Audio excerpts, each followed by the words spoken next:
आगे circulatory system होता क्या है और हमारी बॉडी के वो कौन कौन से ऑर्गन्स होते हैं जो कि सर्कुलेटरी सिस्टम के फंक्शनिंग में एक्टिव रोल प्ले करते हैं।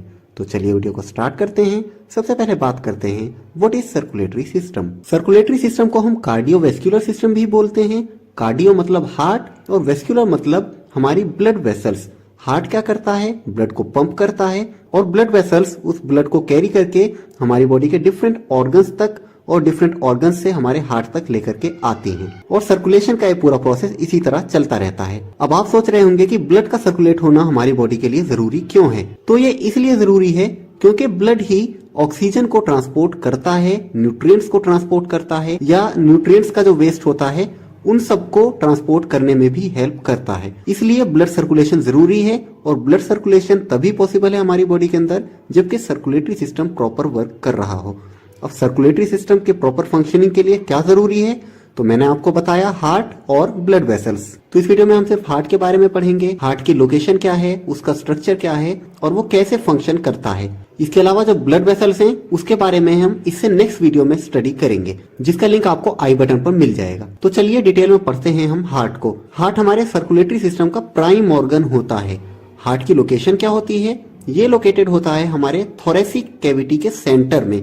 थोरेसिक कैविटी मतलब हमारा चेस्ट वाला पार्ट, उसके मिडल में लोकेटेड होता है। मतलब जहां हमारी दोनों लंग्स होती है ना, उन लंग्स के बीच में होता है और थोड़ा सा लेफ्ट साइड झुका हुआ होता है। ठीक है, तो लोकेशन आपको समझ आई। इस पिक्चर को देखकर भी आपको क्लियर हो रहा होगा। अब बात करते हैं हम हार्ट के स्ट्रक्चर की। स्ट्रक्चर कैसा होता है हार्ट का। हार्ट एक मस्कुलर ऑर्गन है जो कि 3 लेयर से मिलकर के बना हुआ होता है। आउटर लेयर को बोलते हैं हम एपिकार्डियम, मिडल लेयर को बोलते हैं हम मायोकार्डियम और इनर लेयर को बोलते हैं हम एंडोकार्डियम।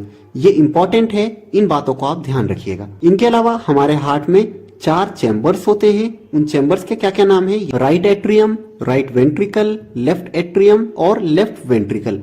एक इंपॉर्टेंट बात, एट्रियम का साइज छोटा होता है और वेंट्रिकल का साइज बड़ा होता है। स्ट्रक्चर के बारे में एक और चीज आपको याद रखनी है, हमारे हार्ट में 4 वेल्व्स भी होती हैं। क्या क्या नाम है उनके, ट्राइकस्पिड वेल्व, बाइकस्पिड वेल्व जिसे हम मिट्रल वेल्व भी बोलते हैं, पल्मोनरी वेल्व और एओर्टिक वेल्व। ये वेल्व्स कहाँ कहाँ होती हैं मैंने ब्रैकेट में लिख दिया है और इस पिक्चर में भी आपको दिख रहा है इनकी लोकेशन क्या होती है। एक इंपॉर्टेंट बात आप ध्यान रखिएगा इन वेल्व्स के बारे में। ये जो ऊपर की 2 वेल्व्स मैंने आपको बताई, ट्राइकस्पिड वेल्व और बाइकस्पिड वेल्व, इन्हें हम एंट्रियोवेंट्रिकुलर वेल्व भी बोलते हैं। क्यों बोलते हैं, इसलिए बोलते हैं क्योंकि ये एट्रियम और वेंट्रिकल्स के बीच में प्रेजेंट होती हैं, जैसा कि आपको इस पिक्चर में दिख रहा है। जबकि पल्मोनरी वेल्व और एओर्टिक वेल्व को हम क्या बोलते हैं, सेमी लूनर वेल्व भी बोलते हैं। क्यों बोलते हैं सेमी लूनर, क्योंकि इनका जो स्ट्रक्चर होता है वो हाफ मून जैसा दिखता है। तो स्टूडेंट्स, यहाँ तक मैंने आपको हार्ट की लोकेशन और हार्ट के स्ट्रक्चर के बारे में बता दिया है।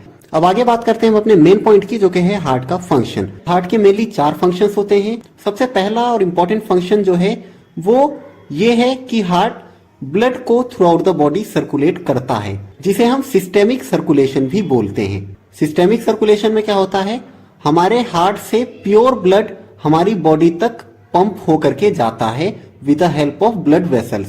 सेकेंड इंपॉर्टेंट फंक्शन, हार्ट क्या करता है, हमारी लंग्स तक इम्प्योर ब्लड को पंप करता है ताकि हमारी लंग्स इम्प्योर ब्लड को प्यूरिफाई कर सके, जिसे बोलते हैं हम पल्मोनरी सर्कुलेशन। तो दोनों में डिफरेंस आपको समझ आ रहा है, हार्ट प्योर ब्लड को भी और इम्प्योर ब्लड को भी सर्कुलेट करता है। अब आपने एक बात नोट करी, मैंने प्योर ब्लड और इम्प्योर ब्लड बोला, इसका क्या मतलब है।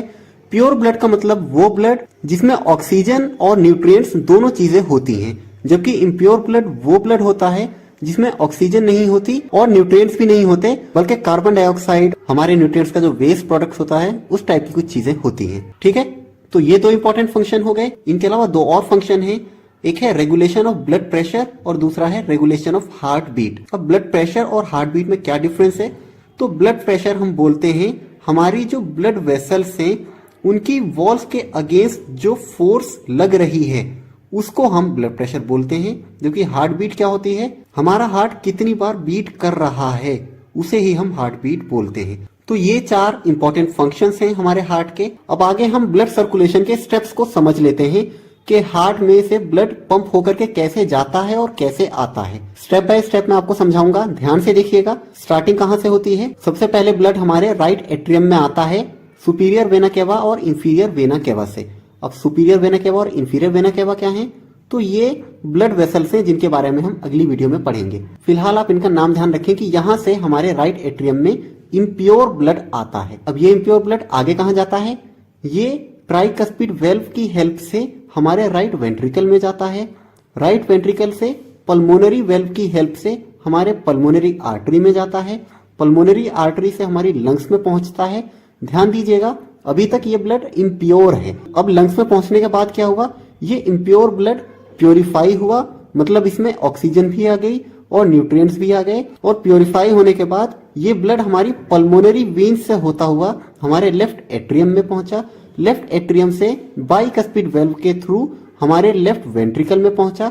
लेफ्ट वेंट्रिकल से एओर्टिक वेल्व के थ्रू हमारे एओर्टा में पहुंचा। एओर्टा से सिस्टेमिक आर्टरीज के through rest of the body में ब्लड पहुंच गया। ठीक है स्टूडेंट्स, तो समझ आया आपको प्रोसेस? अब क्या होगा, हमारी बॉडी उस ब्लड को यूज करेगी और यूज करने के बाद ये प्योर ब्लड दोबारा से इम्प्योर हो जाएगा और सुपीरियर वेना केवा और इंफीरियर वेना केवा की हेल्प से दोबारा से हमारे हार्ट में जाएगा और इसी तरह से ये साइकिल चलती रहेगी। तो स्टूडेंट्स, मुझे लगता है कि ये स्टेप्स आपको बहुत अच्छे से समझ आ गए हैं। यहाँ तक हमने हार्ट के फंक्शन को समझ लिया है और सर्कुलेशन ब्लड का कैसे होता है हमारी बॉडी के अंदर ये समझ लिया है। इस वीडियो के नेक्स्ट पार्ट में हम ब्लड वेसल्स के बारे में पढ़ेंगे।